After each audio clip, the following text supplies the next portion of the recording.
آج کل نا ہمارے دل ہمارے قابو میں نہیں ہیں، ہماری سوچیں ہمارے قابو میں نہیں ہیں۔ جو دل کرتا ہے وہ اس طریقے سے پہنتے ہیں، کھاتے ہیں، پیتے ہیں، زندگی گزارتے ہیں۔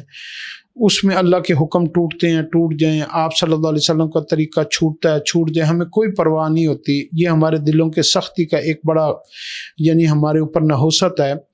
تو آپ ایک دعا حدیث میں آتی ہے، یا اللہ یا مقلب القلوب ثبت قلبی علی دینک، یا مصرف القلوب صرف قلبی علی طاعتک۔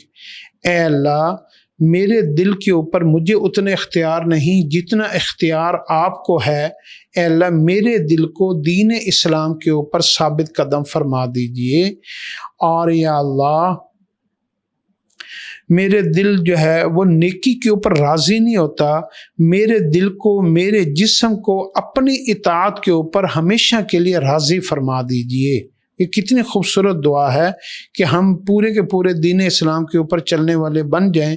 جب ہم اس طریقے کی سوچ، نیت اور دعا مانگتے رہیں گے تو قیامت والے دن ہم اللہ کی پکڑ سے بچ جائیں گے، تاکہ ہم نے اپنی خواہش کا اظہار تو کیا تھا نا کہ یا اللہ تو ہمیں جو ہے نا ایسا بنا دیجیے۔ اگر ہم نہیں بن سکے لیکن ہم نے اللہ سے مانگا تو تھا نا کہ یا اللہ تو ہمیں ایسا بنا دے۔ اللہ ہمیں اس کی سمجھ عطا فرمائے۔